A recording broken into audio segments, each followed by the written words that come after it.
నమస్తే అన్న, మీ పేరు? సుబ్బారావు. నా పేరు. ఏం చేస్తుంటారు అన్న? నేను ముఠా పని భవన డాబీ పని చేస్తాను. ఎలాంటి మార్పు వచ్చిందంటారు ఈరోజు రాష్ట్రంలో? వచ్చేది తెలిసిపోతుంది జనాలకి. ఇప్పుడు దాన్ని సర్వేలు వస్తున్నాయి కండి, సర్వేలు వచ్చేసినాయి. అది పక్కా అతనికి కూడా తెలుసు.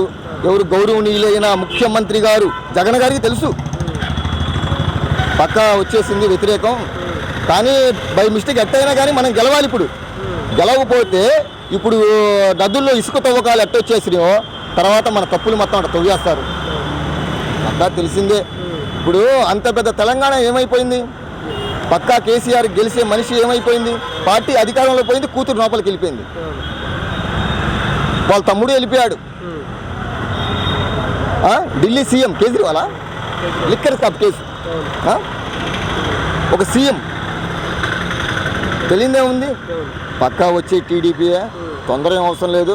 గుమ్మడికాయలు దొంగ ఎవరంటే భుజాలు తడుకోవడం అవసరం లేదు, వాళ్ళే వస్తారు చల్లగా. అది పక్కా. పూర్తి స్థాయిలో ఈ టీడీపీ జనసేన బీజేపీ పొత్తుని ప్రజలు స్వాగతిస్తున్నారంటారు అసలు? పక్కా స్వాగతిస్తారు. కాకపోతే సీట్ల పంపకంలో కొంచెం ఇబ్బంది. ఎందుకంటే ఇప్పుడు నేను ఎప్పటి నుంచో పార్టీ నమ్ముకొని ఉన్నాను. నాకు కాకుండా టికెట్ అతనికి పక్కా పొత్తుందని చెప్పి ఇప్పుడు జగన్ నాయకత్వం వాళ్ళు పంచుకుంటారు. ఇప్పుడు జనసేన ఉంది, ఇప్పుడు నేను టీడీపీలో ఉన్నాను. మరి నాకు టికెట్ ఇవ్వాల్సింది పోయి జనసేన పార్టీ గారు పొత్తు కుదిరిందని నాకు ఇచ్చారు. నన్ను ఏ పదవి ఇచ్చి బొద్దుకిచ్చినా లాభం లేదు.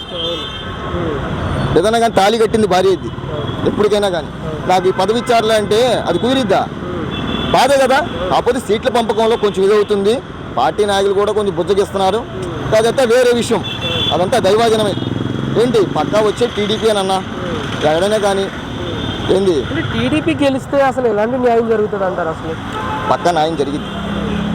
కాకపోతే అనుకున్నంత స్థాయి కాకపోతే ఇప్పుడు రాగాలు ఎన్ని చూసుకోవాలిగా. కాకపోతే చంద్రబాబు నాయుడు గారు కూడా నేను ఒక మాట చెప్తాను.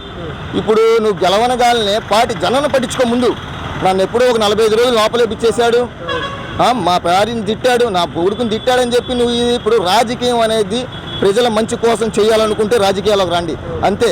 నన్ను అతను తిట్టాడు, పార్టీ అధికారం రాగానే అతన్ని తొక్కేద్దాము, ఈ కక్ష వద్దు. రామా రాకుందా? ఆ దివంగత నేత ముఖ్యమంత్రి డాక్టర్ వైఎస్ రాజశేఖర్ గారికి ఉందా? లేదండి, ఎవరికి లేదు. ఇప్పుడు మీలో మీకు కుదిరింది. అదేంటంటేనేమో వేరే నా రాజకీయ వయసు ముందు నువ్వెంతరా పిల్ల మొగ్గ అంటున్నావు, వాడేమో కళ్ళు దించు అంటున్నాడు. మీరు అరుచుకుంటున్నారు, జనాలు పట్టించుకుంది అక్కడ. అదేమనంటే కొన్ని వేల కోట్లు తెచ్చేస్తున్నావు సీఎం గారు మీరు అప్పులు. అసలు ఏ పరిశ్రమ ఏమైనా తెచ్చారు? అసలు ఏమైనా ఉద్యోగాలు ఉన్నాయా? 3 రాజధానులు అయింది. నాకు అర్థం కాదు. ఇప్పుడు నా ఇంటికి ఫంక్షన్కి 10 మందిని పిలిస్తే నా ఇంటికాడ అన్నం పెట్టి మా ఇంటి అడ్డ రోడ్లో మంచిళ్ళు పెట్టి ఆ ముందు రోడ్లో కూర పెడితే బాగుండిద్దా? అన్నీ ఒకసారి పెడితే తింటారా? ఒక్కొక్కటి కిలోమీటర్ దూరం పెడితే తింటారా? ఏమంటారు? ఇక్కడ అన్నం దీన్ని కలుపుకొని అన్నం తినేసి గొంతు పట్టుకొని నీళ్ళ కోసం పోసి మనిషి సావడా? నువ్వు ఇక్కడ ఒకటి పెడతానంటున్నావు, రాజధాని వైజాగ్లో ఒకటి పెడతానంటున్నావు, అక్కడెక్కడ ఒకటి పెడతానంటున్నావు. ఇదంతా నీ రాజకీయ పూర్వకంగా కుట్రపూర్వకమా? నాకు అర్థం కాదు. జనం మీద కసి తీసుకుంటున్నావా? నాకు అర్థం కావట్లేదు. అదేమనంటేనే చంద్రబాబు నాయుడికి ఇక్కడ కొన్ని వేల ఎకరాలు ఉన్నాయి, అందుకని ఇక్కడ తీసేస్తున్నాను అంటున్నావు. నువ్వు బాబు నువ్వు ఇచ్చిన ఇల్లేమో కానీ ఆ ఇల్లు ఇవ్వను మాకు తెలుసు. నువ్వు ఇల్లు ఇస్తావని చెప్పి నా ఇంట్లో నా భార్య అక్కడ ఇస్తాడే, పక్కా ఇస్తాడని కూలి డబ్బులు ఎంతండి? ఇప్పుడు 10,000 రూపాయలు ఖర్చు పెట్టాలంటే ఇప్పుడు నీ చేసుకున్న డబ్బులు 10,000 రూపాయలు, అది రాదని నాకు తెలుసు. 10,000 రూపాయలు ఖర్చు పెట్టాలంటే నాకు ఎంత బాధ వేసిద్ది. వెళ్ళాం, తిరిగాం, మొత్తం చేసాము. అదేనంటే నేను మొత్తం కాగితాలు ఇంత కాగితం ఇచ్చాడు, పుస్తకం ఇచ్చాడు ఒకటే. నాకెంత 15,000 ఖర్చు అయింది తిరగటానికి చేయటానికి మొత్తం. ఇప్పుడు నాకు ఇచ్చిన స్థలంలో పెద్దప్పుడు ఆ సెంట్ స్థలంలో నేను దున్నుకొని పొలం వరేసుకోవచ్చు. మొన్న వెళ్ళి చూసుకోవడానికి వెళ్తే ఆ స్థలంగా ఎవరు బాబు నువ్వు అన్నాడు. ఎవరు ఇట్టున్నావు, ఎవరు నువ్వు అన్నాడు. జగన్ స్థలాలు ఇచ్చారు కదా చూద్దాను. ఎవరు జగన్ స్థలాలు? మా స్థలాలు అయ్యి మాకు ఇస్తాడు చేస్తాడని ఆయన చేతిలో పెడితే కోర్టుకే స్టే తెచ్చుకున్నాం. ఎవడు బాబాయ్ సొమ్ము? డబ్బులు కట్టి తీసుకోవాయా? పట్టా ఇచ్చినా కూడా మీకు స్థలం చూపించారు. స్థలం చూపించారు, పలానా నెంబరే చూపించారు. ఇప్పుడు నేను చూపిస్తాను మీకు. ఖాళీ సైట్ ఉంది అక్కడ, ఆడ బోర్డు వేస్తాను నైట్, నీకు చూపిస్తా ఇది నీదేనంట.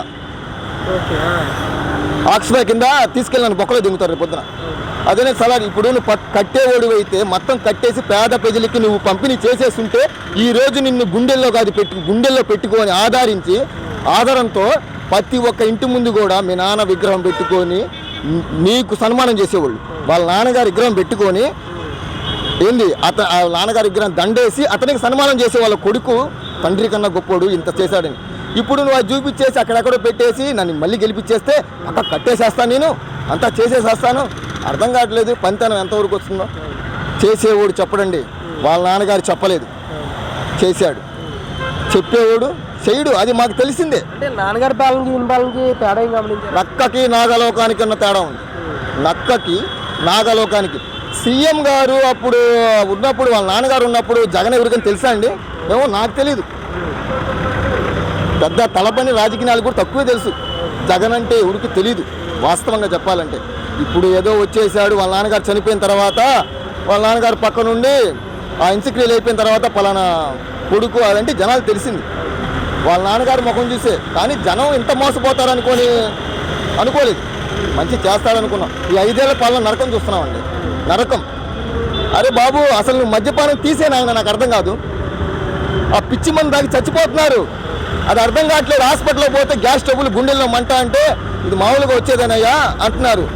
ఇది పక్కా సర్వే చేయించి దాని ల్యాబ్కి పంపించు.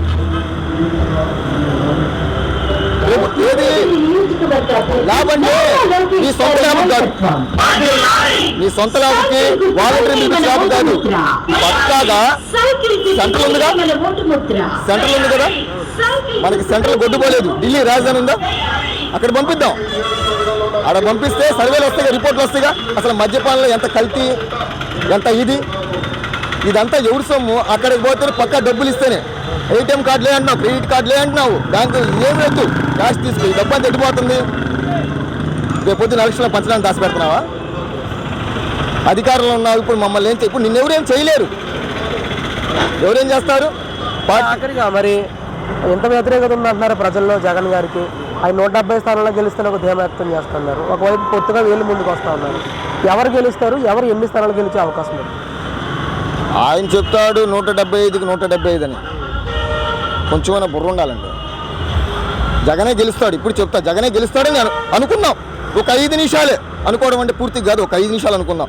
అంటే 175కి 175 వస్తుందా పక్కాగా? అసలు ఎక్కడ దాకా ఎందుకు 175 కాదు. నువ్వు ఎవరెవరికైతే మంత్రి పదవులు ఇచ్చావో వాళ్ళని గెలిపించుకో చాలు.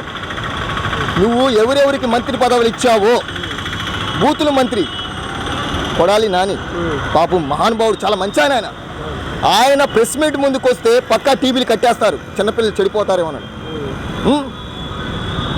నేను మాట్లాడితే తప్పు, ఆయన ప్రెస్ మీట్ని పట్టాడుకొని కొడకల్లార గిడకల్లారని తిట్టని తప్పు లేదు. ఎందుకంటే ఆయన మంత్రి కదా, నువ్వు ఇచ్చావు పాపం, ఆయనకి అధికారం చేతిలో ఉంది, ఆయన ఎన్ని తిట్ట సరిపోయింది. నేను మాట్లాడకూడదు, ఎందుకంటే ఇప్పుడు అదంతే. బూతుల మంత్రి అంటే పాపం పిల్లలు చెడిపోతున్నారు. ఇప్పుడు నా కొడక అంటే ఏందని అడుగుతున్నారు. ఏ సమానం చెప్పాలండి, నాకు అర్థం కాదు. ప్రెస్ మీట్ ముందుకు వచ్చినప్పుడు ఎలా మాట్లాడాలి, ఏమొద్దు. 175 కాదండి. నువ్వు మంత్రి పదవులు ఎవరెవరికో అయితే ఇచ్చావో వాళ్ళని గెలిపించుకో చాలు. నేను ఒక 1000 రూపాయలు ఖర్చు పెట్టి పేదవాళ్ళకి అన్నం పెడతాను నా సొంత డబ్బులతో. మంత్రికి వెళ్తే చాలు, నేను అన్నం పెడతాను నా సొంత డబ్బులతో. నేను పేదవాళ్ళకి అన్నం పెడతా 1000 రూపాయలు ఖర్చు పెట్టి. 1000 రూపాయలు ఖర్చు పెట్టి 10 మంది పెట్టా చాలు, నా మనసు తృప్తి పడింది. ఆ మంత్రికి అదమనండి. 175 బుర్ర ఉండాలి కొంచెమైనా కానీ. ఇప్పుడు టీడీపీ జనసేన బీజేపీ అంటే పొత్తు వచ్చింది, పొత్తు అవసరమైంది, పెట్టుకున్నారు. ఇప్పుడు ఢీ కొట్టాలనుకుంటే డీకి ఢీ అంటే పొత్తు కలవకపోతే డీకి ఢీ వెళ్తాడు చంద్రబాబు నాయుడు. ప్రజలకు మంచి చేయాలనుకున్నాడు, వెళ్తాడండి. లేకపోతే వెళ్ళడు. లేనిపోని పథకాలు పెట్టేస్తున్నావు, అన్నీ చేస్తున్నావు. సీఎం గారు మీరు చేసేది కూడా మాకు కొంచెం బాధేను, చాలా ఇది వచ్చేసింది. నువ్వు ఇల్లు ఇస్తానని చెప్పి జనాల్ని ఇంత మోసం చేయటం. అదేమనంటే రేపు పొద్దున మీరు పొరపాటు మీరు పక్కా దిగిపోతారు, అది ఖాయం. దిగిన తర్వాత ఎన్ని లెక్కలు చూపించండి. లెక్కలు చూపించడం అంటే చంద్రబాబు నాయుడికి సెంట్రల్ నుంచి వచ్చే ఎన్ఐఏకి కాదు, వాళ్ళకి చూపించాల్సిన లెక్కలు, జనానికి లెక్కలు చూపించండి. ఎంతెంత అప్పు తెచ్చావో, ఎంత చేసావో జనాలు చూపించండి. కట్టక తప్పదు, కర్మ, మా కర్మది, మాకు కట్టక తప్పదు. అలా అని చెప్పి మీ నాన్నగారు ఎక్కడో సంపాదించిన డబ్బు తీసుకొచ్చి నేను కట్టమని అడిగే హక్కు మాకు లేదు. ఎందుకంటే నువ్వు ఇచ్చిన పథకాలు జనాలు తీసుకుంటున్నారు. 10 మందికి అన్నం పెట్టి 1000 మందికి నీ లెక్క రాపిస్తా నేను ఒక్కడనే. అలాంటిది ముఖ్యమంత్రి చేతి పదవిలో ఉంది, నువ్వు ఎందుకైనా లెక్కలు చూపిస్తావు. కాకపోతే ఏంటంటే తర్వాత ఇబ్బంది పడేది మీరేను. 175 కాదులే కానీ మంత్రి పదవులు ఇచ్చిన వాళ్ళని కాపాడుకొని గెలిపించయ్యా. ముందు కొడాలని గెలిపించండి, గబికి నన్ను ఉరేసుకుంటారు తర్వాత బాధతో. ఎందుకంటే బూతుల మంత్రి కదా, ఆయన ఉండాలి పక్కన. రోజా మాత్రం కంపల్సరీ, భర్త లేకపోయినా పర్లేదండి, భార్యకి అతనికి ఆ రోజాకి అతని భర్త అవసరం లేదు. పదవి సీఎం గారు ఉంటే చాలు. ఎందుకంటే పాపం ఆమె చాలా మంచి పనులు చేసింది. భర్త వాడి కాబట్టి ఇంకొకటి మంత్రి పదవి ఓడికి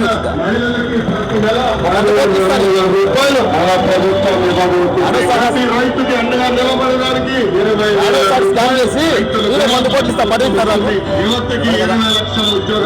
అది అంతే లెక్క. భర్త లేకపోయినా పర్లేదు, ఆమెకు మాత్రం కంపల్సరీ పదవి ఉండాలి. జగన్ గారు అండగా ఉండాలి. బూతుల మంది ఎస్గాడిగా ఉండాలి. కొడాలి నాని గారు పాప ఆయన గెలిపించాలండి.